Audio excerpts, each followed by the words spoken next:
not know what the hell. Hi, everybody. Hello.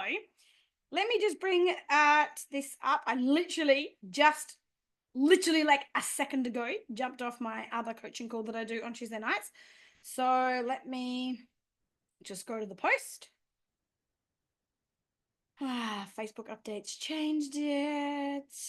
All right. All right. We've got some strong topics tonight. It is so good to be back. Camera's on. Where's all your faces, guys? Elle's the only person that's here to talk to me. Camera's on. All right. Hello, Amanda. Nice to see your face. Okay. Hi. Let me just make sure I've got this set up properly before. All right. Angela. Well, Elle, since you're the perfect student, you're gonna go first. Nah, definitely let me come to you. Let me unmute your line. And I'm just remembering what you said. Oh, yeah, that's right. You know, little EJ is so comfortable with his body that he thinks the world should see it. That's pretty cute. Gets around with his little wang out, but he's little. So, what tell me exactly what your question is around this, babe. Like you said like how to handle a situation. I mean, how did you handle it? Were you okay with how it was handled? Like, do you have a specific question for me around handling it? Are you asking me how do you handle it with him, or how do you handle it with his care, his teachers, or what?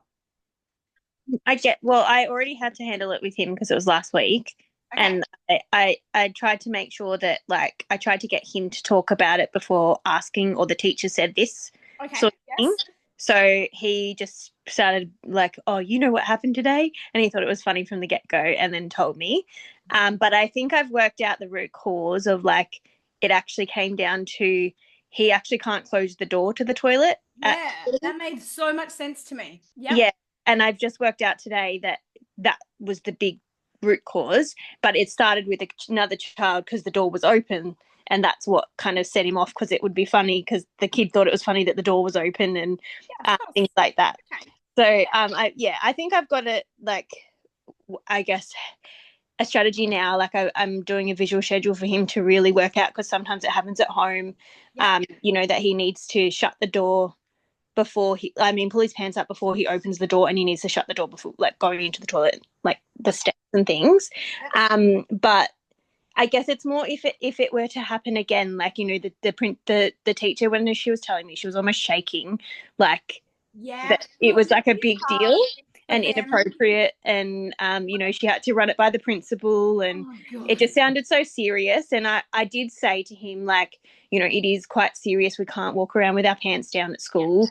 If it happens again, you might need to go to the principal, or even we Yep. might have to call the police. Like, I made it kind of a Yep. big deal. I'm not sure if that was too far. It's But okay yeah. for the intention you had for it, given that, like, you're not trying to use it as like next time the police are going to be called on you, like you're, because the thing is, with all the, I mean, there's so much red tape in schools and stuff these days, right? Like, they literally have to fucking do reports on it, and then then she's under the microscope because you're like, why was a child in your care fucking got their pants down, and blah blah blah, even though they're five.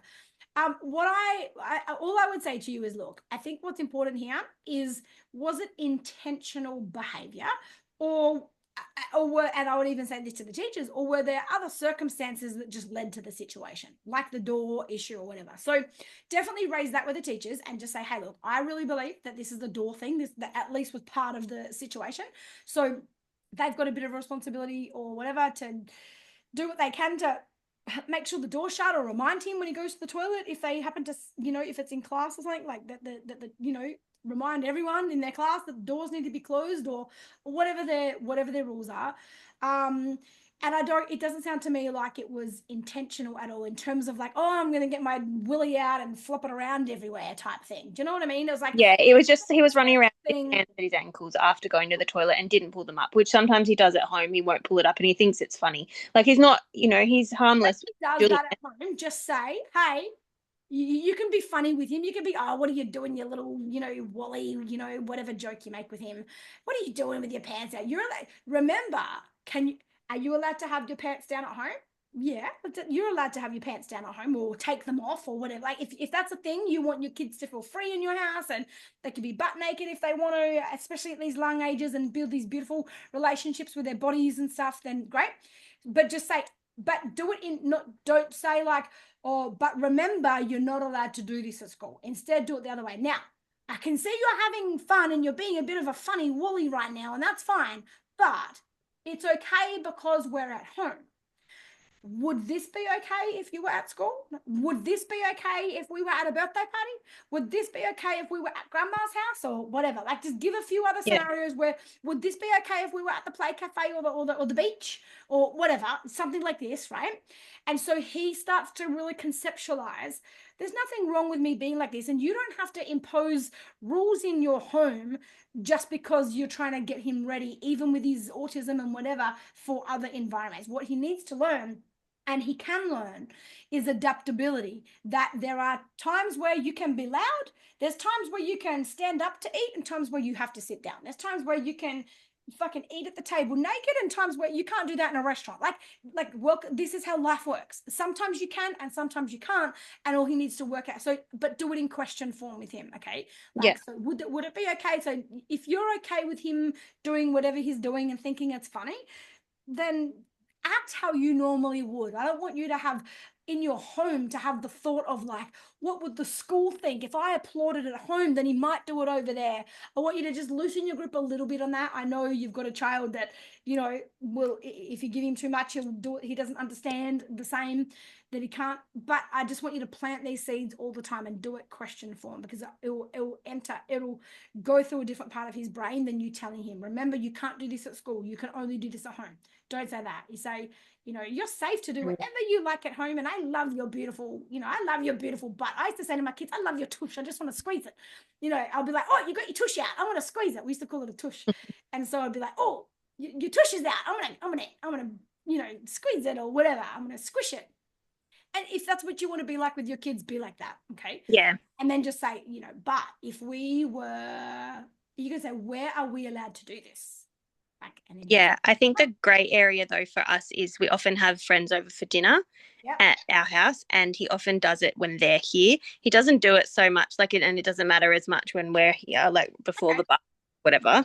But yeah, sometimes he does it when they're here, or he put that boundary in. Don't just say when it's a home. Okay, so you're allowed to do other this people are if around. it's just our family. If it's your family, if it's me and daddy, if it's literally just like our family, right?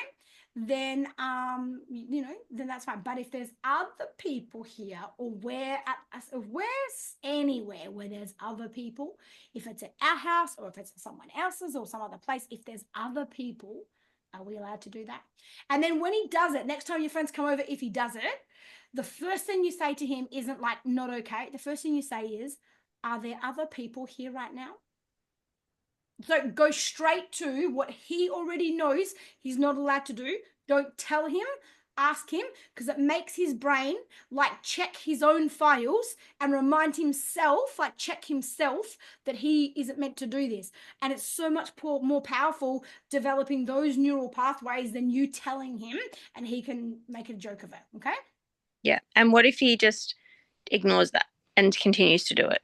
If he does that, come and talk to me, because he might not, and there's no point talking about something that might not happen. Yeah.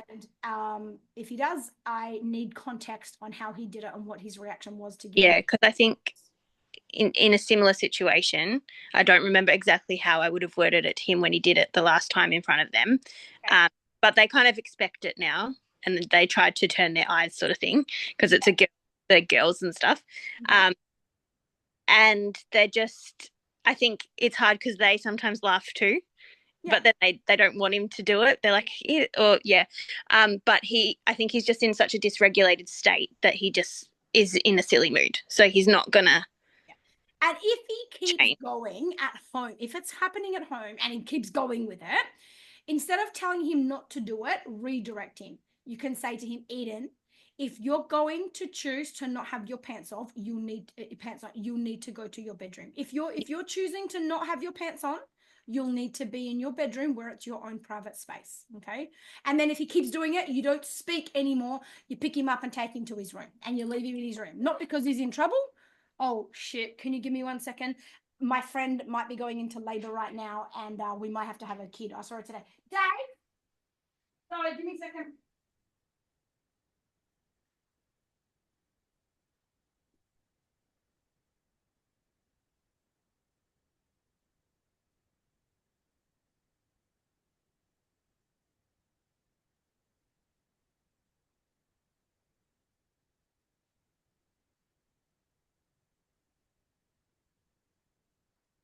Dave? Okay. I'll call you back in an hour and Dave must have gone for a run or something. So if he comes back, I'll get him to call you. But if we need to have Sky tonight, that's no problem, okay? Okay, thanks. Bye. Thank you. She literally was here today, and I'm like with her 2-year-old that we might have to look after and whatever. And I'm like, fuck, man, you're gonna pop, and I just could see it in her face. I'm like, you're gonna go into labor like in 24 hours, and now she's in labor. So thank you. Apologies, but yeah. So yeah, I want you to just like bring it all back to like if he won't stop it, he's allowed to do it. It's not wrong to do it, but he needs to do it in a private space. Do you know what I mean? Yeah, I think the challenge is the toilet is right next to the dining room, and then we have to walk down the hallway to even get to his room. So it's all intention, babe. If he comes out of the toilet and goes straight to his room, it's fine. It's intention. It's like if Yeah, he doesn't need to pull his pants up to walk 2 steps in his own house, right? If he's not coming out into the dining room flashing himself at the visitors, then it's the fucking visitor's issue. Just say, look away for a minute. He's coming out of the toilet. That's how the house is. He's going to go to his bedroom and go get his pants on. Like, if they have a problem with that, they need to not look at the toilet while they're in the dining room. Do you get what I mean? Like, just find that little balance so that he can have his own home, nudity, nakedness, our own bodies. Everything about them is safe and welcomed in our homes and in our private space. But then there's some little boundaries around things, and because of his autism, ADHD, just all the things about him, like the way that he likes to do things. If he's not responding to you saying basically don't do that, then we don't try to keep reinforcing stopping the behavior. You redirect the behavior. I'm not going to get angry if I can't change this, then I'm going to give you the right place to do it in. yeah. And if he keeps trying to come out like that, would I need to hold the door? Like I can just kind of see how he behaves. He has to run past them to get to his room. Like it's Yes, not and he two goes in steps. there It's and all the way gets his pants on. And then you put him in his room. If he comes out with his pants off or something, when you've got your pants on, you can come out. I'd love to have you come out. As soon as you get here, would you like mummy to help you get your pants? Let's get your pants on so that you can come out. Just keep reminding him it's not that you can't come out, it's that you can only come out if your pants are on. So you get to choose. If you choose to have your pants off, you're in your bedroom. So you're showing me, Eden, you've chosen to come out without your pants on. You're showing me that you need to be in your bedroom because you haven't got your pants on. But as soon as your pants are on, you're showing me that you're ready to come out to the lounge room. Yeah. Okay? And I just check in again if it happens again at school. Yeah, let the school report it to you. And just say to them, like, just be aware of this, it's a bit of a circumstantial thing, and like there was no intention in it for him. He And just tell them they need to take. Kid saw him in the room in the toilet cubicle, and he's like, "Okay, I'll just run around and keep them down." Yeah, that's right. And it's like, well, like, I mean, they can't control everything. I know it's an uncomfortable situation for the school, but just don't even let it be a thing. Don't even feed it. Just be Yeah, like, okay, I can tell him. But at the end of the day, if he goes in and he can't shut the door and he leaves the door open, then Dave's just about to walk past the side door. grab Hey, him. Dave. I'm just on my parenting call, but I just came to find you because Jack just rang because Perry's in labor. She just went into labor, so there might be a little while before they need us. But can you come and get the phone and call him back or something? Cool, awesome. So yeah, just see how it plays out, Al. Because don't project what you think might happen. You'll handle it. You do it well with the school. Just be like, hey, you need to take all the circumstances into account. He has trouble locking the door, so Yeah, well, I was going to ask them if his buddy or something could yeah. show him how to lock, because he said he knows how to do the indoor one, but this is the outside toilets, and he doesn't know how to lock it. Okay, So definitely. like, That's he needs feedback. someone to go and show him how, and then if Definitely. it's not open, then he might not be motivated to go and do that. Correct. Yeah. Yeah, it's circumstantial. Yeah. Good job. That's it. Perfect. Thank you. That's great. You got it. No worries, darling. Alrighty. Um, from oh, here we go. Amanda, let me come to you, darling. Hello. Anger issues. Oh, yep, that's right. 8 year. Oh, yeah, he's got this really big anger thing going on with him at the moment. And you said it's breaking your heart to see him so angry a lot of the time. He's going from 0 to 100. He seems okay at the moment. Okay. This is the first thing that really intuitively came to me. Are you happy if I just jump in and just ask you a Yeah, question go here? for it. Yeah, you know First our thing I want to family. know is this, right? And I do this Yeah. with all neurodivergent children, or even more so neurodivergent families. And I know you're neurodivergent too. Yeah. And you all absolutely operate differently, right? And so Yeah. my very first thing that I want to ask when it comes to neurodivergence, you're all very energy sensitive people. Very, Yeah. very, the most, okay? ADHD, the most, more than autism Yeah. and everything. ADHD all the way, okay? Yeah. Super energy sensitive. So my question first is this, and take a minute to pause with this if you need. Oh, you just call them on your own phone. Sorry, thank you for being patient with that whole scenario. That's They okay. literally have nobody except for us. Anyway, my question is this: what are you, or could you possibly be, you and or Glenn in particular? Would you have any area of your life, anytime in the last, because this is what happens with energy sensitive, so anytime in at least the last 6 months, maybe even but let's just say especially the last 3 to 6 months, is there any area in your life where you believed you, without even realizing, might possibly have suppressed your own anger, and you feel you've been angry but you've had to control yourself, manage yourself, kind of suppress it a bit because you want to show up as the good partner or the good parent, so all for the right reasons, don't get me wrong, but there's been a part of you that you're like, I had to talk myself into, having a higher perspective. But if I was just raw with it, I was fucking angry about that, or it's so much, or whatever the deal is. Like, firstly, is there any possibility of suppressed anger in you and or Glenn right now? It's funny you say that because that has crossed my mind, and I nearly put that in the blurb as well. Okay. Because not so much me, but I know I mask at home because Yes. I'm the energy keeper Yes. of the house. So I know that I have to make sure that I'm extra patient and extra Right. okay because I have to make sure that everybody else is okay. So I know I mask. And hopefully Glenn doesn't mind. He's probably going to come in the room soon, but he's not 100%. Glenn's going through a lot at the moment, and he's in burnout, Okay. very much so. So Uh, I know he's suppressing a lot at the moment and it's not processing his emotions. Okay. So I guarantee you, like, the thing that gave it away to me, and I've just done this for so long, and just like, it's never wrong. It's never fucking wrong, right? That not only have you got a kid with some anger, the key was he's going from 0 to 100 in like a second, right? Yeah, There's yeah, no build up. It's not, it's like it's not really something that's building in his own nervous system. It's something that's over there, and then he connects to it, and then boom, it's like he's overflowing because it's not yeah. really his. Okay. This happens all the time, especially with the ADHD kids. Okay. Even if it's happening when we're not present. Yes. No, Yeah, no. Energetically, I'm telling you, you can fucking not say a thing. He feels it. Glenn, you're carrying it in your energy body, in the energy field around your body, in your astral body, in your etheric body. You carry this, even though oh, you're I not meant like if expressing it. like if it happens at school, like the 0 to 100 at school, Yeah, and yeah. Glenn and I are nowhere near Yeah, him. sorry, I see what you Yeah, mean. Yeah, yeah, no, yeah, true. Because anything and sometimes even it can be more so that, right?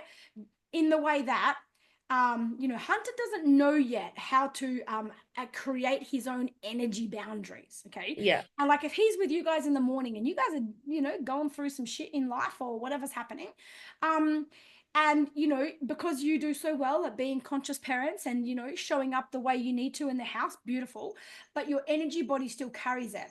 And literally, like, imagine it like I don't know, like some bug or fucking parasite thing that can literally jump onto like another entity, if you like. Do you know what I mean? Like it's like Yeah. literally an energy.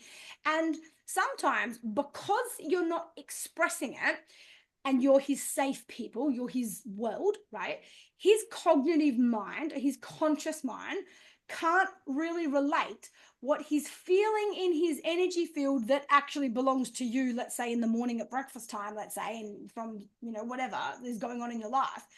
And he can't really relate that to you because you aren't appearing angry. So it doesn't match that, like, this feeling is yours, if that makes sense. So like, but it literally gets absorbed by his energy body. Like no one can create energy boundaries until we learn how to do it much later on, right? Like definitely not, you know, at 8 years old or fucking under 15 years old. And so then it's like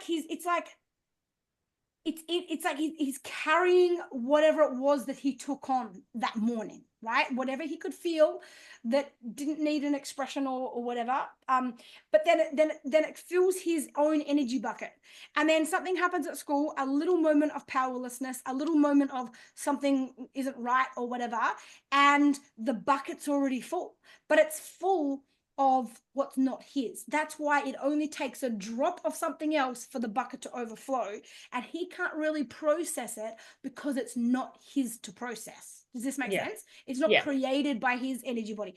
I promise you this is it. I just have just done it so long. I just know, and I know your family. I know you, you know, I feel like I know your kids to some degree and all of that. And if he's going 0 to 100 that quick, even at school, I bet you as soon as you and or Glenn can give each other even permission to feel anger, to not try to be, just have a day when you're not around the kids, right? Have a moment, a day, an evening, whatever, where even just amongst yourselves, don't try to be conscious, don't try to be the opposite. Let yourself be unconscious, be like, fuck this, be the victim, don't be the hero, be the victim. Fuck this is bullshit, I can't believe this is happening, I never get a fucking break, you know, I'm burnt out, I'm this and that, like no one can take the pressure, like I have to carry it all. Just whatever the thoughts are that are real, even though your conscious mind can go, oh well, that's not really true, like I do help you out a lot and I don't want to make you feel like I don't appreciate you, like forget all that. Just be like, no one fucking helps me. I'm carrying it all. I fucking do it. Just have a little thing where you can even give each other permission to be like, I'm just going to hold a space and be a sounding board. And you're not saying this to me. You're just going to say whatever the fuck you want to say and break every fucking rule and just be real about everything. Don't be conscious. Don't be aware. Don't be growth. Don't be in self-development. Fucking nothing. Be all the parts of yourself that you, in your wholeness, that you often are conscious of not being, because you're conscious people, right?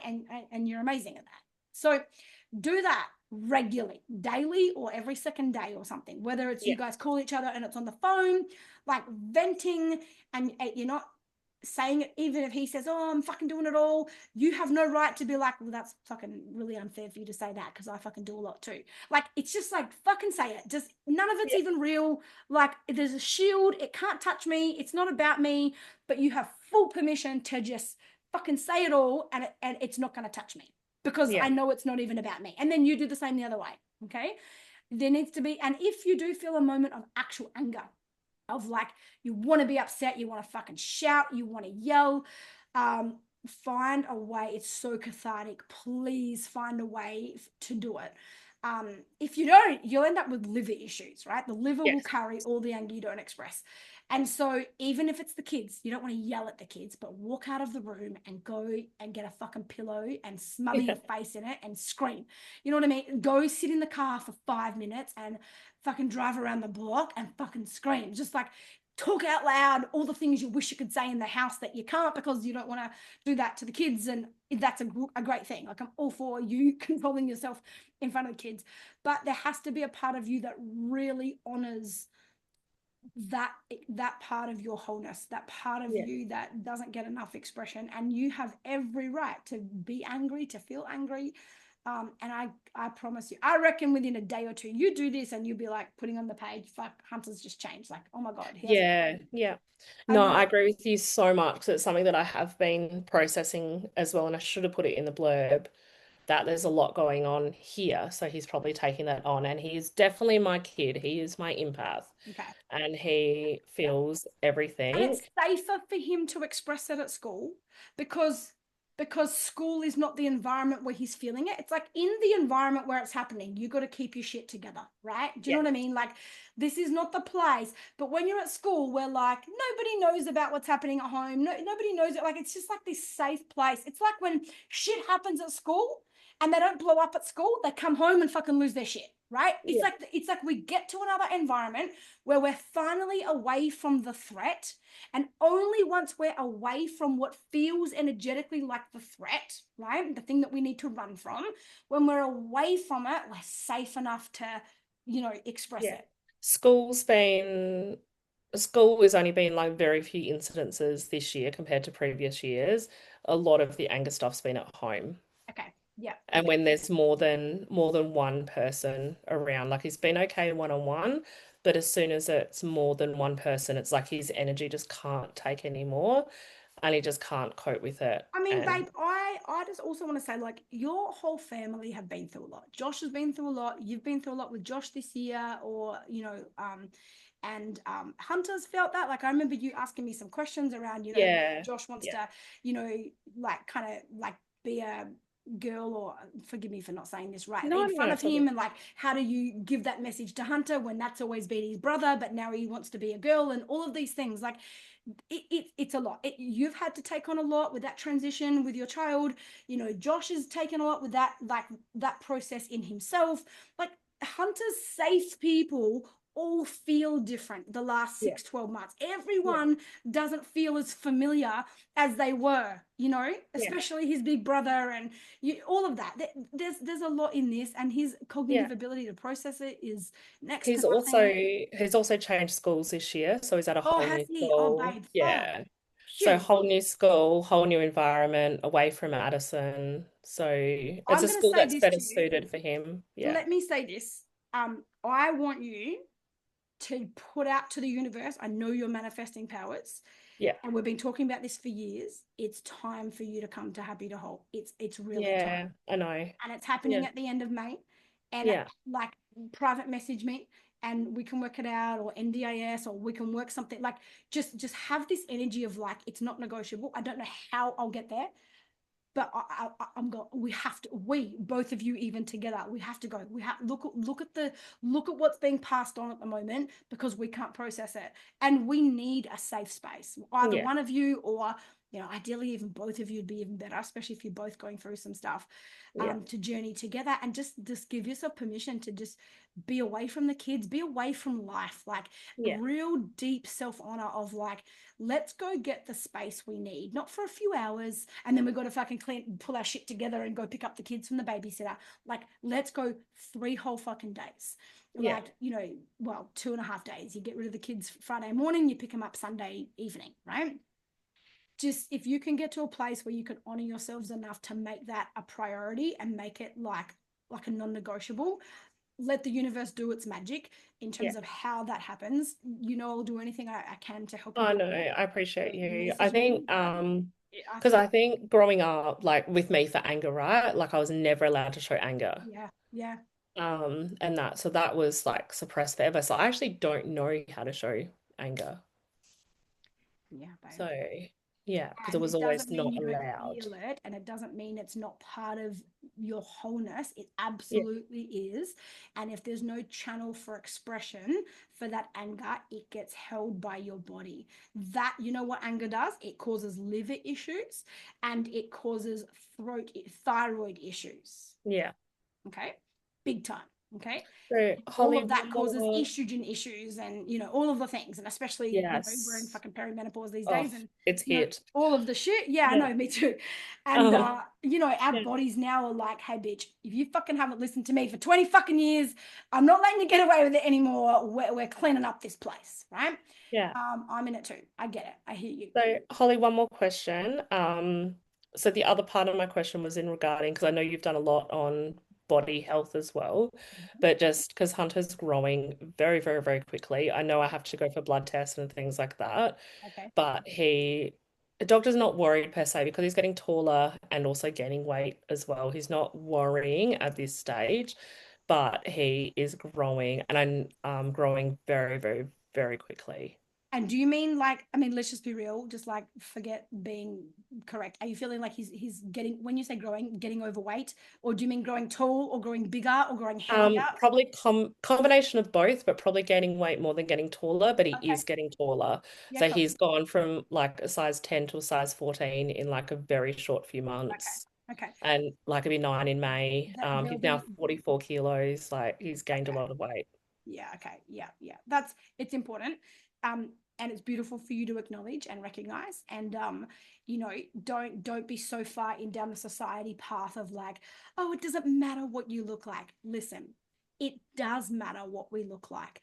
No matter what. And I'm not saying it's our worth and it's our identity. I'm not saying that, okay? But this is why it's not just programmed by society. There is an instinct in us. There absolutely is. Anytime we don't, like, our bodies get more unhealthy or, you know, whatever, like whether we're carrying extra weight or we're getting too skinny or whatever, there's an instinct that tells us I need to fix this. Do you know what I mean? Like it is because it's all about survival for the species, right? And the only species that's not only survives but it thrives and it multiplies is the species that is healthy enough to reproduce and, you know, is healthy enough to save its life because it can run away from a fucking bear or something. Like, all like these are primal instincts. So let it be okay that you're concerned about his weight. Number one, it doesn't mean you're judging your child. It doesn't mean you're bringing his worth down to his weight. Don't speak that to him. Don't say a word. No, no, no, no. We haven't I said know you anything. would. Just, oh my gosh, you've gotten taller. You're gonna Yes, have to go shopping again. Like, making a bit of a joke and a fun yes, about it. yes. And But I'm it's but I'm concerned because he's been complaining lots about, leg pain and growing yeah, pains. His ankle hurts, his it's leg real. hurts, all the rest of it. Real. And I'm like, is that then also contributing to Emotions. the emotions? I'm telling you, there's no question. The liver is the only organ that processes, for example, estrogens. Okay.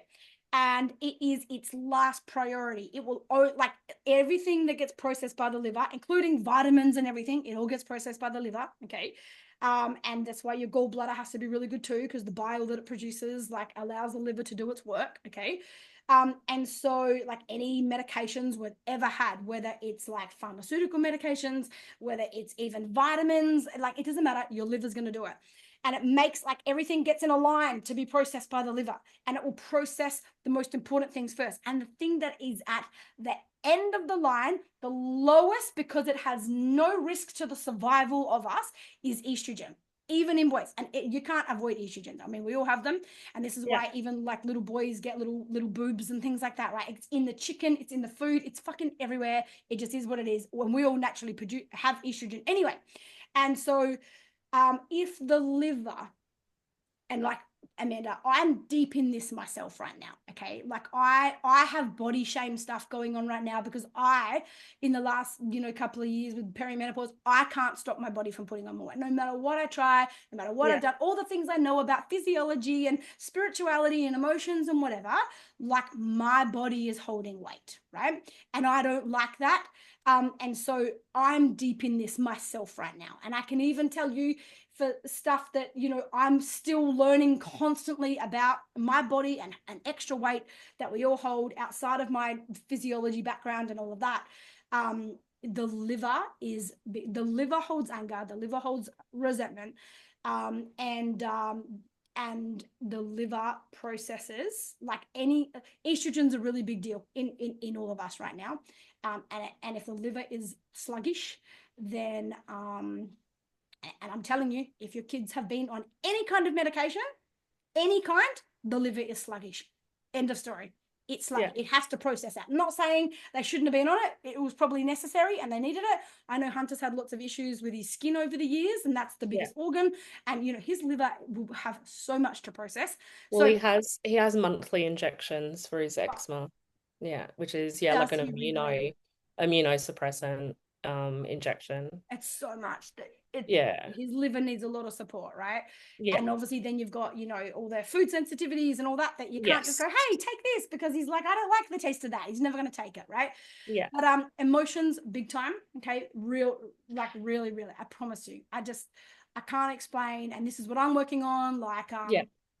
I've been doing, especially recently, like even in Bali, I went and saw like a craniosacral person, just to tap into parts of myself that I can't tap into. And I laid on that table, in the craniosacral table, and when she did like a somatic session, and she touched like my fucking shoulder blade at the same time as the back of my head, like ever so lightly. I don't know if you've ever had a session before. And I just cried. The amount of grief that I can't tell you where it came from exactly. It wasn't like a memory coming to me of my childhood, or I did have a bit of stuff around my dad losing his leg when I was 5, when he had that accident and blah, blah, blah. But outside of that, there was just fucking grief, and in all that anger that nobody my whole life could see the hurt I was carrying, the grief I was holding, even from 5 years old. Do you know what I mean? And it was like so locked deep in my body, deep, deep, deep in my cells. It's like, even all the work I've done on myself and all the healing and all the things I'm aware of, like I couldn't tap into that if I tried. There's this other pathways that the body wants to speak in, and I'll never ever stop looking for where my body needs support. Yeah. And this is a journey, 100%. Just let it be a journey. But the emotional stuff, and yeah, particularly because you are a very neurodivergent family, and so the way everyone interacts with each other is so different. It causes suppression. No neurodivergent person is the best at fucking expression of any Oh, kind. gosh, Like, no. you know what I mean? So, Yeah. and you got a whole family full of it. So bloody hell, like you Oh, guys are definitely, kind of got the rough stick. But in that regard, from an emotional sense. But I promise never a you, dull moment. I know, I can imagine. So Mm. any work you do on Yeah. yourself, and that Glenn is willing to do on a healing level, on an emotional level, right? Yeah. That is going to feed into particularly your neurodivergent kids, Yeah. particularly really highly ADHD. Yeah. It'll be interesting next week because I'm having some self-care weekend this weekend. I'm going to Melbourne or with the girlfriend, and Okay. we're off to Mel Robbins on Sunday. Good, good, So it'll good. be really interesting to see how I That's good, feel when I and get back. I'm all for that. But that is going to put you up on this level. Yes. It Yeah. doesn't replace you No, no, face no. I to just mean it'll be face. interesting how I come back next week Yeah, as well. yeah, and Yeah. like fully engage and fully be there, because you are all things, right? We need Yeah. that too, 100%. But nothing will ever make up for giving yourself permission to come down to these spaces that never Yes. get Yeah. looked at. No, I need to. I know there's a lot of childhood stuff that I've never processed that I know you know about, and stuff. So like everybody always says, you're the most patient person in the whole entire world. I'm like, probably because I suppress And everything. listen to me. You're probably really fucking angry about the fact that everyone sees you like that. Because you know what? If you were just going to be raw with the truth, you'd be like, I'm not naturally patient. You don't know how fucking hard it is for me to be patient. You don't see the effort I have to fucking put in. I'm so fucking angry that everyone thinks, oh yeah, I'm just fucking born some fucking patient person. Like the work I have to do with myself, the suppression I have to go, like the way I have to sacrifice myself to fucking show up for everyone and show up for the world. And then you see me as patient, which means you don't fucking see me. I'm not naturally patient. I fucking work hard to be patient. And it makes me angry that no one fucking sees the work that goes in behind how I show up in my family and in my life and with my children. And you would have every fucking right to be pretty angry about all the people in your life who so-called love and care for you and who don't fucking see that. Yeah. Thanks, Holly. Okay? Yeah. So even in little areas like that, there's layers for you. Yeah. I Okay? know. And I know. Yeah. I know Happy to you know. hold. I can hold you all weekend. And then you go Oh. home with your liver will be like, ah, you're giving me some space. Okay? Yes. No, thanks heaps, Holly. And thank you, everybody. No worries, darling. Okay, so I'm gonna come to, let me remind myself. Kylie, let me come to you. Oh, Hello, can one you hear sec, me wait, okay? one sec, one sec. I clicked on the wrong person. You must have unmuted just as I went to press on your name, and then it moved you up the top of my list. Yes, hello. How are you? Hello, I'm good, thank you. How are you going? I'm excellent. I just come back from 3 weeks on holiday, so how can I not be Good. amazing? Okay. So, That session you had sounds amazing. oh, the craniosacral session, it really was. Oh, fucking, I literally just like cried Yeah, half an hour. I can't even tell you what I cried over, but it was hard crying. Like, I was like, hold my breath crying. And sounds yeah, awesome. it was amazing. Yeah, yeah, yeah. It was. I needed it. Oh, clearly I needed it. Like, I was obviously carrying, and this is Mm, the thing, like, I'm very aware, like, why is my body carrying weight? And I asked myself, like, what's the weight that I carry in life? Like, the weight that I carry physically only mirrors the weight that I carry hmm spiritually, emotionally, whatever else. And so I was very clear in hmm my intentions going into that session. And yeah, I know that weight mirrors weight, and I have to sit with like hmm what's the weight that I carry, and yeah, there you go. And some It's of it, incredible. no matter how much work we try to do in our minds, there's nothing like soul work. So yeah, So true. myself included. So yeah. Okay, darling. So you've got a pretty scary situation happening. And I just want to say, I absolutely love how you're dealing with it. And that you're like, there's no shame. We're all for beautiful relationships with our bodies, even if that includes masturbation, self pleasure, like exploring ourselves. Like, oh, this is like one of my prayers for the world. I mean, everyone can. I mean, I've worked with so many relationships. We run a relationship retreat and everything. And I've just worked with so many people. And I can tell you the one thing that the most messed up fucking people have in their lives is damage relationships with their sexuality. And then it ruins other things. And when people come to me to say, oh, can you coach me on my life purpose? I want to work on my purpose. I feel like a bit of a lost soul. The first conversation I have is like, cool, let's talk about your sexuality. And they're like, oh no, I Mm, want to talk about my life, not my sex life. And I'm like, listen, it's all the same. It's life force energy. It's sexual energy is mm, creative energy. And the same energy that you create your life with is the same energy that we create new babies with, and all it's the same energy. And when you're suppressed there, your life will be suppressed there and whatever. So I love that you have this beautiful opening in your family around there's no shame, nothing's wrong, but I also love that you're acknowledging that there's deeper issues happening here with your son and what he's watching. And like you said, the level of kind of planning he's going to around being deceitful about it, which just highlights that hmm he knows something's wrong about this. Like I Yeah. shouldn't be doing it type of thing.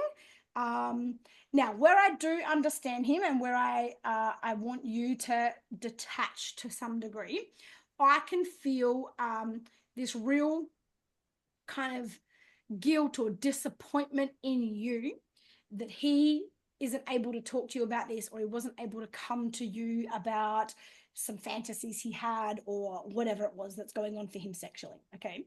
hmm It is very fucking normal, and he shouldn't feel like it's just naturally easy to go to my mum and say, hey mum, I've got these fucking hmm crazy sexual desires and I'm not even 14, and like I just want to fucking watch porn and like whatever all day. Do you know what I mean? Like it's just Absolutely. let yourself let go.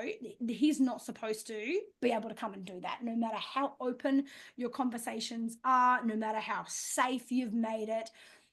It is also perfectly okay for every single human to have a private part of their life, or a part of their life that they are struggling with, that they especially don't want to tell their parents about because they already have some shame over it, some sense of what the fuck is wrong with me type thing, like something's wrong with me, like this isn't right or normal, or it's wrong type thing.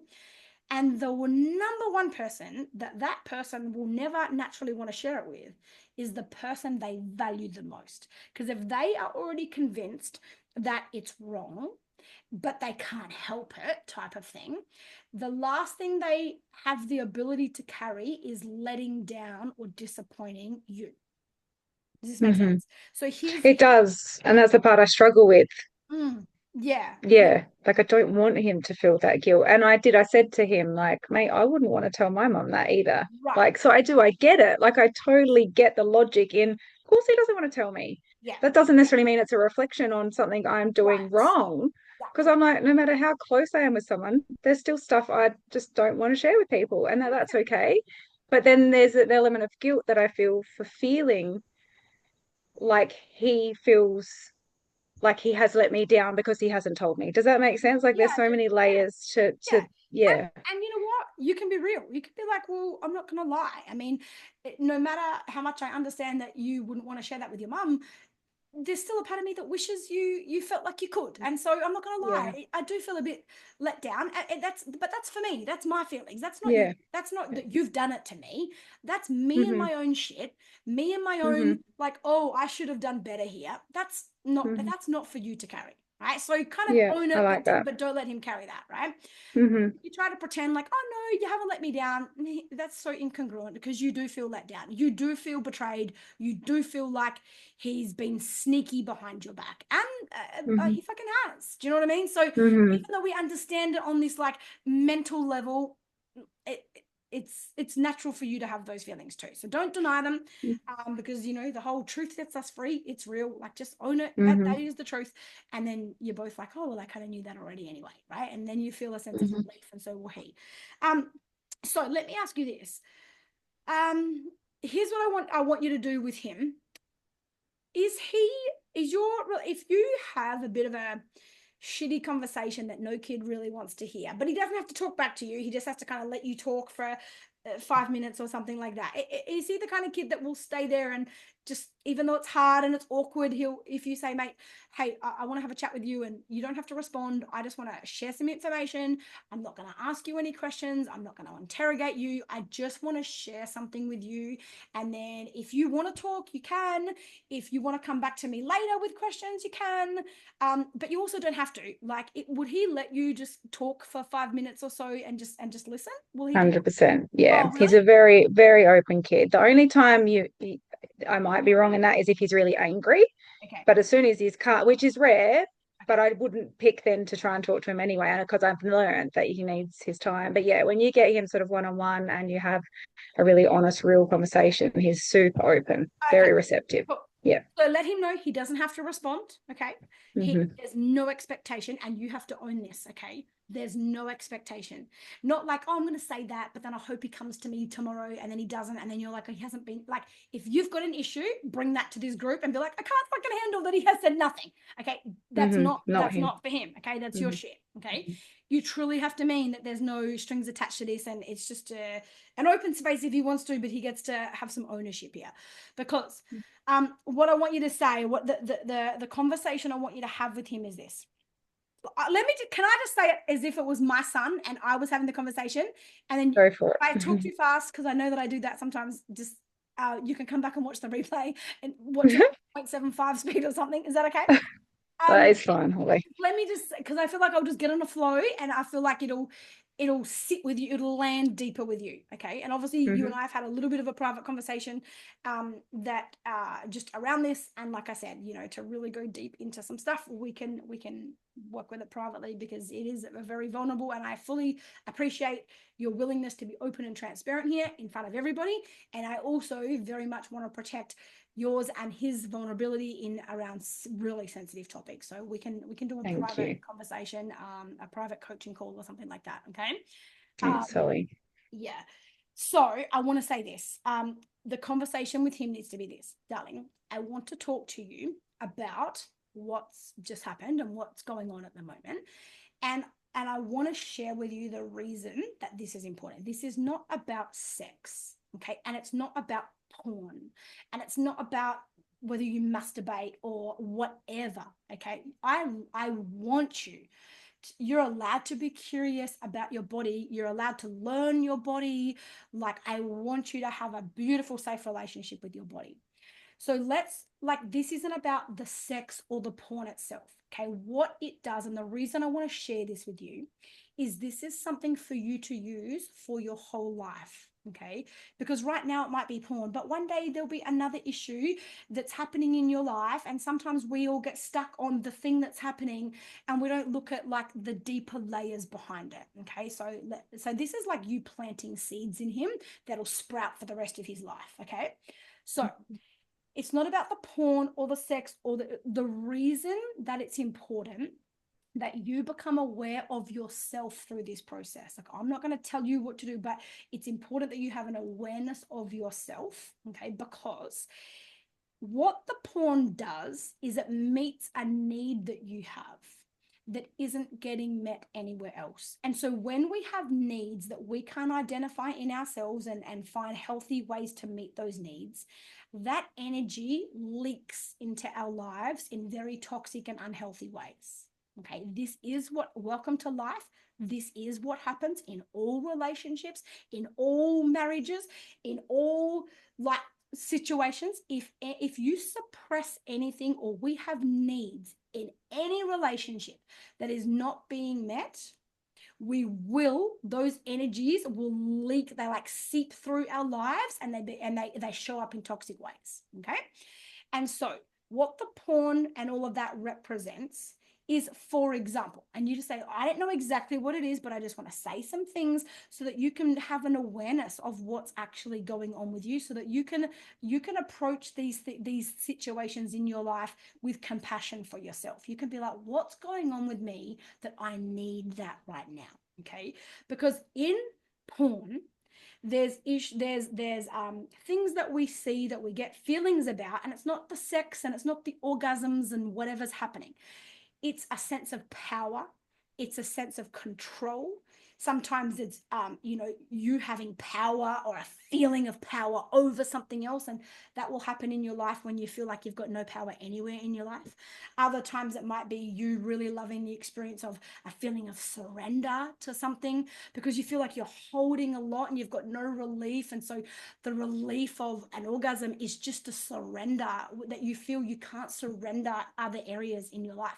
So it's not just about this. And the reason it's important is this: your mind is very young, and every single thing that you see and every single thing that you are exposed to, it programs your brain. And once your brain is programmed, your brain then looks for the rest of your life, unless you're super conscious and you do all the work to change it, which is very hard to do. Your brain will look for ways to validate those programs and to keep those programs running for the rest of your life. So the reason I care right now, and that this isn't about, oh, why are you watching porn? This is more about, what needs do you have that you can identify, that you need to meet, that maybe I can meet for you, that, what is going on in your life that makes porn feel good to you, because it's where you're getting your needs met. And the reason it's important is this: the one thing we have in our lives forever is relationships. Okay, we're wired to have partners, to have marriages, to have relationships. Okay, and if your brain gets programmed by being exposed to some, whether it's aggressive sex or whether it's like threesomes, or I don't know exactly the porn that he's watched, but it's probably somewhere along all those lines. And if it's not yet, it'll go that way, right? Where it's important is this: I want you to have good relationships in your life.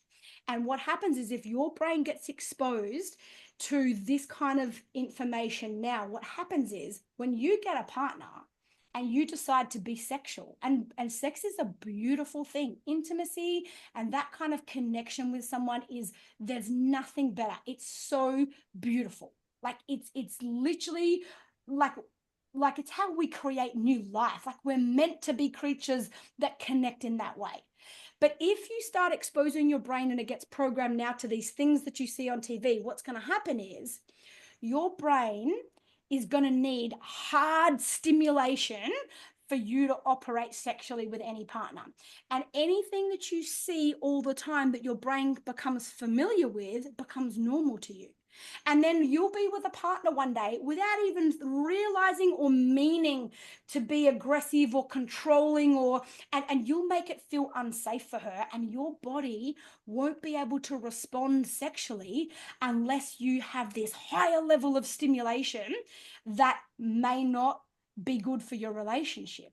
And you have a partner that may not like that, but you can get to a point where your body can't even have orgasms unless you're doing something at a very high level of like aggressive stimulation, because the way that your body wired itself sexually at a young age was through those kind of images. And then you can't enjoy just love, just closeness. And it won't be your fault. You literally won't be wired for that. And then you'll have relationship problems forever, forever, because you'll need something that most women and the kind of person that I'd love you to be with and that you deserve to be with, they won't feel safe with that. And then you'll end up with shame as a man that you can't perform and that you can't meet the needs of your partner in a beautiful, intimate, loving, sexual, beautiful way. You can't meet those needs for her. And then that will make you, or for yourself in that relationship, and that's going to give you shame as a man that your body can't perform and experience intimacy unless you're engaging in the kind of things your brain was originally programmed with that no girl will want to do. And I know you made some comments to me that he even said something like he feels sorry for the girls that he's seen in some of those videos. Beautiful. There's like a connection with his empathy and with what's right and whatever. So it's like you even say yourself, now, you feel sorry for those girls. Do you think those girls like that, being treated like that and having that done to them? So do you think that you might have a partner one day that won't like that? But if your brain is programmed for that now, when it's originally being programmed, that's going to be the only thing, or even harder, that your brain needs for your body to have your experience with a partner. So this isn't really just about like sex. What did you watch? What was on the porn? Like, this is more about the reason I care is because I want you to have very beautiful, very healthy relationships. And you might not be aware of all of this, but this is what happens. This is where it starts. And, to begin with, just basic sex was exciting. And then all of a sudden you needed to watch something a bit more weird or a bit more, you had to watch threesomes because plain sex isn't exciting for you anymore. I don't know if that's just say like, I don't know if that's happened to you, but these are things for you to pay attention to. Just be aware of yourself. Well, I used to like watching that. Now that bores me. See, now your brain is being programmed to need something more. And then one day that'll bore you. And then you'll need something more. And every time you go for something more, you're wiring your body for that. And that's going to affect the rest of your life. So I just want to share with you that this is why it matters. It's not about the fact you've been secretive. I understand no person would want to tell their mum that. Okay, I get it. And so that you don't have to talk to me, are you open to, to having another person in your life, whether it be a psychologist, a counselor, someone that you can speak to your deep, dark thoughts without feeling like you're going to disappoint me? Because I don't hold it against you that if you're embarrassed or ashamed about something that you don't want to share that with me. Like I love the fact, part of me loves that. I wish you would. But at the same time, I love the fact that you care so much about our relationship and so much about what I think of you that you don't want to share something with me that might damage what I think of you. Like, that's beautiful. That's him wanting to be who he wants to be to you. Does that make sense? 100%. Yeah. Yeah. So he needs a very just calm, just like, because his brain will just go, I had no idea. Like a fucking 13-year-old or nearly 14-year-old can't think of that, doesn't have any idea what happens when you start having sex with other people if you've really gone down the road of porn early on. Does this make sense? So we did have, it does, and we had this conversation with him earlier on when he was age sort of 10, 11, and he stumbled across porn. Okay. Admittedly, it wasn't as intentional then. It was a genuine clickbait accident, and he kind of fell down the rabbit hole. He came clean straight away. Admittedly, I think mainly because he thought he got a virus on the computer, but nevertheless, he came clean, and that opened these conversations pretty early on. Okay. And there has been conversations since then where not as in depth because we haven't really needed to, but it's not everything you've just said. It is stuff we've already covered with him about the developing brain and the earlier we are when we're exposed to that, the more our bodies need to drive those feelings, and how that puts him in a bit of a danger zone, and that's what we do care about more than anything. And I think this is where I'm a little bit at a crossroad, because I feel like despite knowing that, I assume he knows it. I mean, I've said it. We've had these conversations numerous times. It doesn't mean to say that he's retained it or that it's, landed. But he seems to understand that. He seems to understand the developing brain as much as he can at his age. Tell him what you want to add to that, if you haven't already, is if you see these things happening with yourself and you feel like you can't control it, these are the signs to get help. And if it's too hard to come to me, we have to give him another channel somewhere. Like whether you take him to one counseling session and maybe he can have that counselor's number or something. And if ever he thinks he needs it, you could give him, I don't know, like you could give him fucking $100 to have in a safe somewhere that if he ever, like, I don't know, like just he needs a way to be able to have a channel while he doesn't feel safe to bring it to you in case he doesn't, right? And just he does have a psychologist who he's very close with, so I could always say, like, you can always go to Rhiannon if you don't feel like you can talk to me. Yeah. Okay, that's great. And he needs to know Rhiannon has no right to tell me about it. She's there to be your safe person. And just like these are the signs. And so it's not to shame you. It's like you need to pay attention to these things. But what it represents is needs that are not being met elsewhere in your life. And it's not about sex. It's about the feeling of relief, the feeling of power, the feeling of control.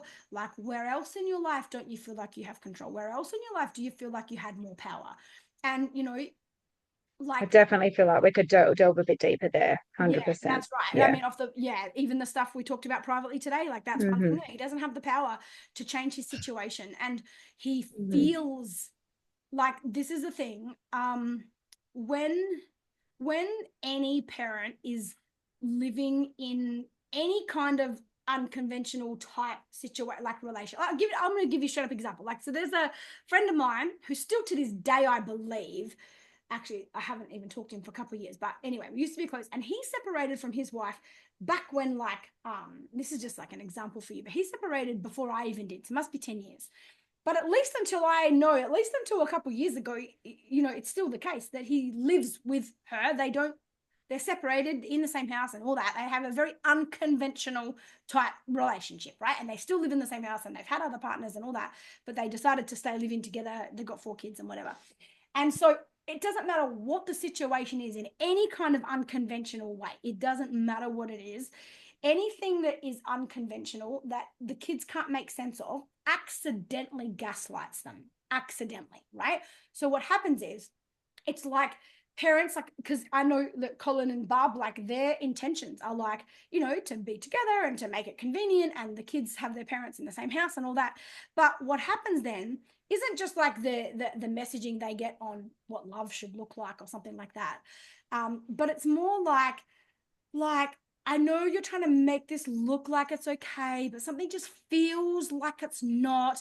And so your attempt to be this great parent gaslights me because what I feel I can feel on the outside, it doesn't look like that. So I convince myself that I must have it wrong because you're fine and he's fine. Like everything's like kind of happy families, and it gaslights the shit out of them. And then that makes them like question themselves in so many ways. And that's such a powerless feeling because it's like, like I know what I'm seeing on the outside is XYZ, but what I vibe is like ABC, and ABC doesn't match XYZ, and like, but I must be wrong because you're my hero and you're my God, and like I trust you more than I trust myself. So if it looks okay on the outside, like I say this to parents all the time that even are doing things like, where they say to their child, oh no, like mummy's okay. No, it's okay. Thank you for, mummy's good. Mummy's happy. I'm like, please don't. If they say, mummy, are you sad? Just say, oh, darling, thank you for noticing. Yes, mummy's heart is feeling sad today. You have to tell them why. But when you go, no, darling, mummy's fine. Like what that does is it makes them go, oh, well, what I felt from you is that you weren't fine. But then you told me you were. So I must have it wrong. So I can't trust what I feel. So it turns them off all of their intuition. It turns it off completely. They do not trust themselves. And then they get to this place where they're playing with power because something just doesn't feel right. And they, it's like it's a gaslighting type thing, completely unintentional. But because it's so unintentional, it's so easy to be missed. And then it's so fucking deep. It's deeper than just being upfront with the pain. Do you know what I mean? So anytime there's any situation where any parent is holding secrets, even like Amanda, I just talked to before, like, before you come on, if she's feeling anger and suppression, like her kids are feeling something, but on the outside, you're patient, you're the kind mum, like, you hold it together for all of us, but there's still like a gaslight in there that like something's not fucking right. But on the outside, it's all like you're patient, but like, it's like the most well-intended parents, myself included. Like, we have to understand that when we do this, we're being really incongruent, and incongruency absolutely fucking torments our kids emotionally. And the best case scenario is still bad. The best case scenario is that you'll turn them off to their intuition and they won't trust themselves and they won't trust life. They'll have trust issues forever. Forever. Deeply ingrained. Not what we want. That's the best case scenario.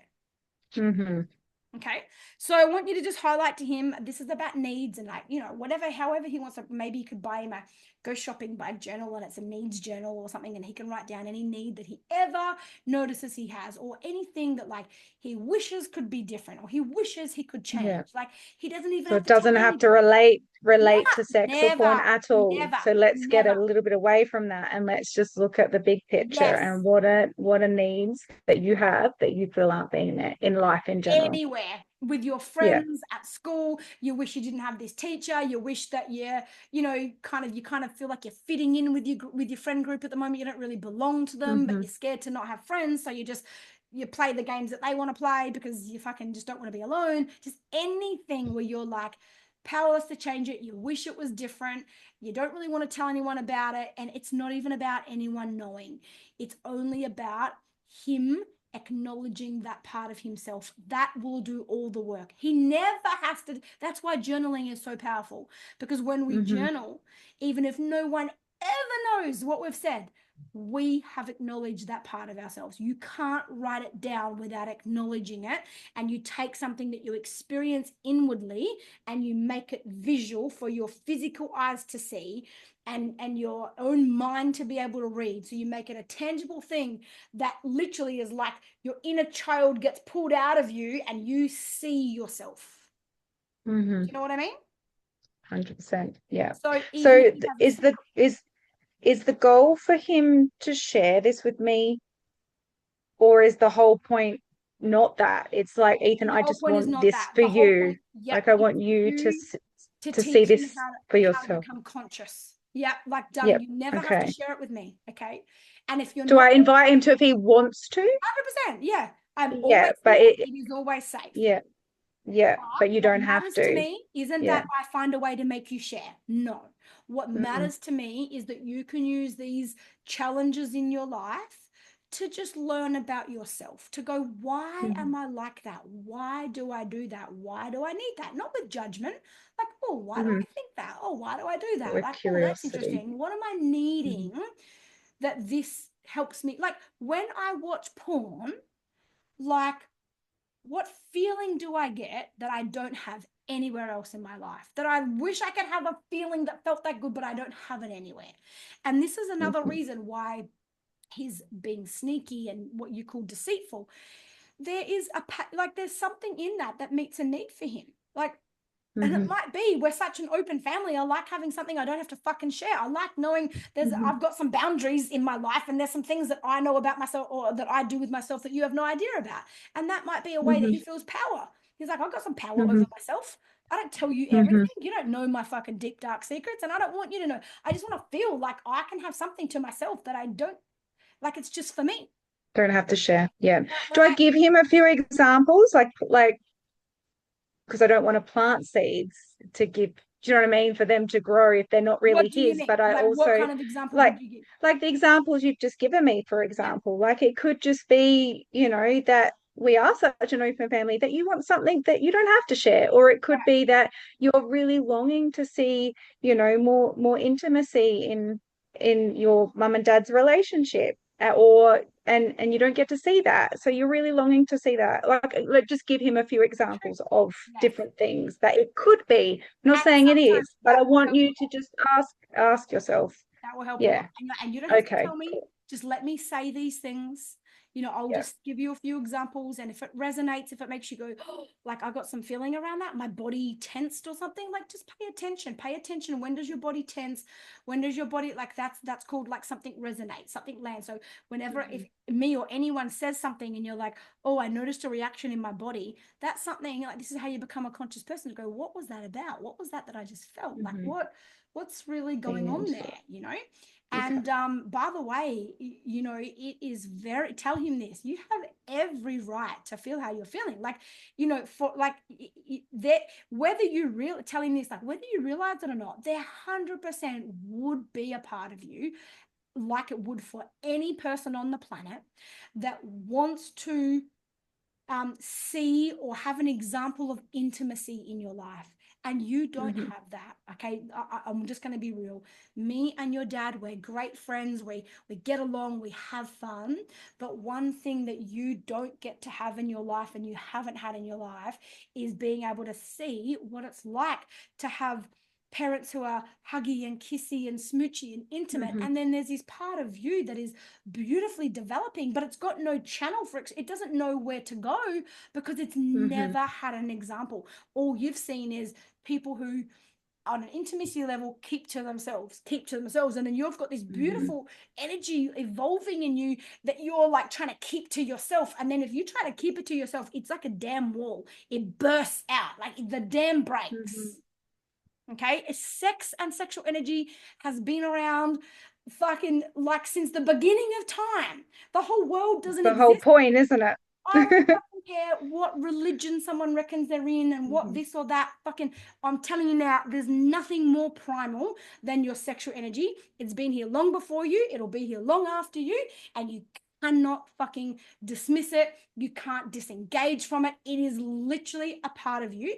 And this is why we see in, I'm just going to go with like Catholic faith, for example, because that's how I grew up. And we see where they have beliefs that are, like around marrying the church and completely disconnecting from any part of their very natural, normal selves. So that it comes out in very fucking unhealthy ways. Like there's jokes, as we know, like about Catholics and fucking priests and little boys and all of the things, but they don't come from nowhere. Okay. Like suppression, especially over the energy that you are, which is a sexual being. The species doesn't survive without it.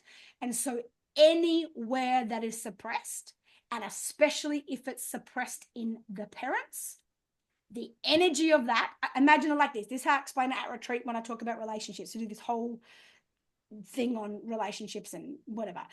Imagine this. Let's say there's like two pipes, okay? And then there's like a pipe down the bottom that like connects the two pipes, okay? And let's say this pipe is you and this pipe is your kid. I mean, we could say it's your partner. We can use any relationship in your life. Let's say it's your kid, okay? And so any time that you suppress any energy, right? For Amanda, it was her anger. For you, let's say we're talking about your sexuality, okay?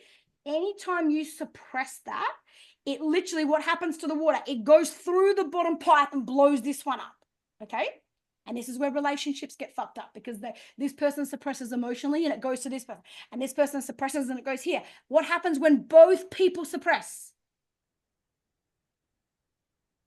The pipe breaks. That pipe in between. If both people suppress, that thing breaks. Yeah.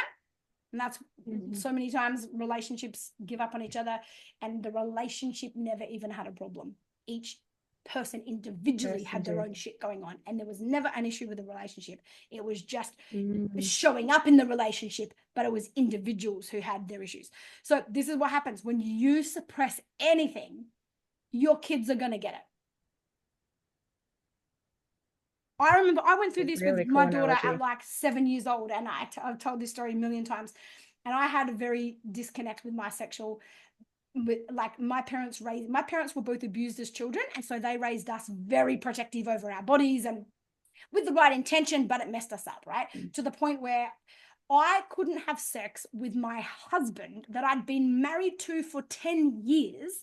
If I enjoyed myself, I would have fucking shame for a week. I couldn't be naked in front of him. I would be like, don't touch me. I would feel literally like a dirty slut if I just fucking enjoyed having sex with my husband after 10 years. Okay. That's how messed up I was.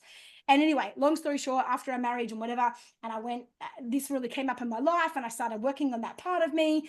And this part, I couldn't even say the word fucking funny, let alone vagina. Or I literally could not speak those words. Like, they were just dirty, yucky words. Okay. So bad. Yeah. Anyway, long story short, as I was like working on this part of myself and doing some tantra work and stuff like this, and like connecting to this part of me that I just thought was disgusting, basically. At that time, I had this thing go on with Bea, my middle daughter. At the time, she was like 7, and she's like the most flexible thing in the world. She used to do gymnastics, and she would go through these phases, which I realized later what they were. But what would she would dance like a fucking pole dancer. Like, I would look at her and be like, I'm trying not to see you as, like, she would fucking like do a like rolls on it and like put a leg on it, and like I was like so fucking embarrassed, and I'm like, what? I was so conscious to be a conscious parent, but I'm like, this triggers the shit out of me. You're dancing like a little slut, basically, like, just to be frank, right? And every fucking time that she went through those little phases, every single time I was in that, at that time, so suppressed in my sexuality, not having sex, like just shutting down, just not like connecting with myself like that. And as soon as I fucking acknowledged it and went into it, instantly she stopped doing She that. would stop. It happened, So it's this. like, this was a period of 3 years for me. Every time I fully suppressed it, it would just come out in her, and I would have this 7-year-old dancing like a little hooker. Wow. Like an absolute stripper. I'm not actually joking. She didn't know that. She hasn't seen that No. somewhere.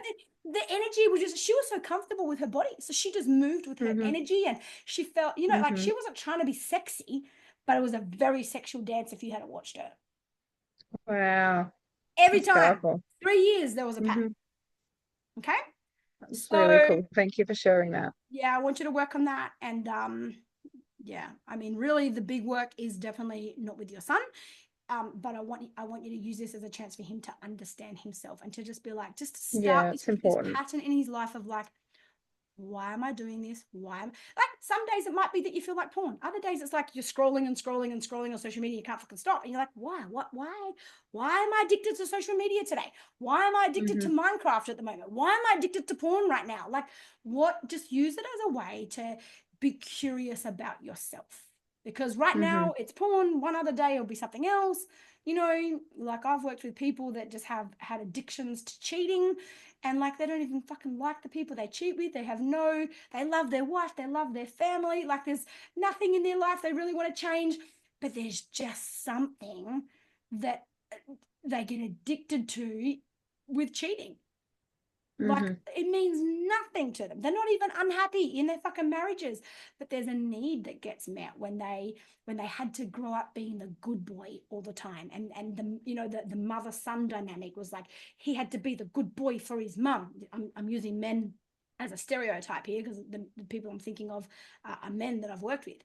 And so there's this part of him that's like, you know, he was always praised for, he got the good job and he got the good career and he went to uni, he's the good boy, fucking the trophy of the family. This guy fucking loves going, I need an outlet, and I need to be the bad boy. I need to do the one fucking thing that's the worst thing I can do without anyone knowing about it, because they just want to play with the part of themselves they've never allowed to be. And their rebellion towards having to be the good boy is to go out and be the really bad boy. And it's not about the sex. It's not about the other people. It's just about the need that gets met in them. And then I work with these people, and then we really go into what the needs are, and they don't even have to try to not want it anymore. They just don't. They don't even have to try to stop doing it and be disciplined about it.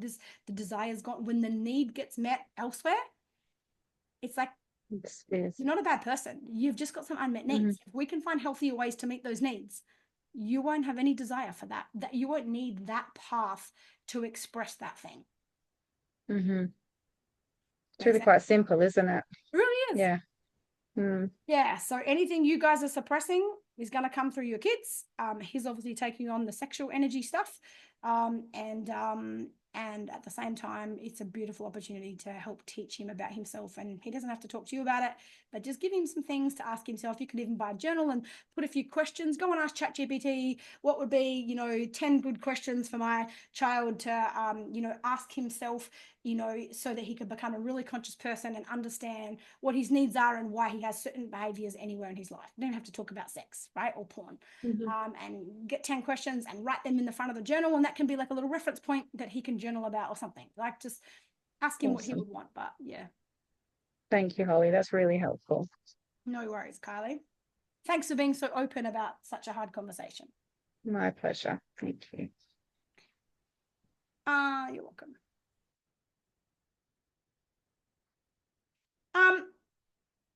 My phone just went flat. I'm going to answer one more question. I'm going to answer you, Christy. So I can't check the details of the question, but I know it's about the whole pregnancy thing. Where are you? Are you on here? Oh, did she fall? Did she drop off? Oh, she said that there was a. Okay. Oh.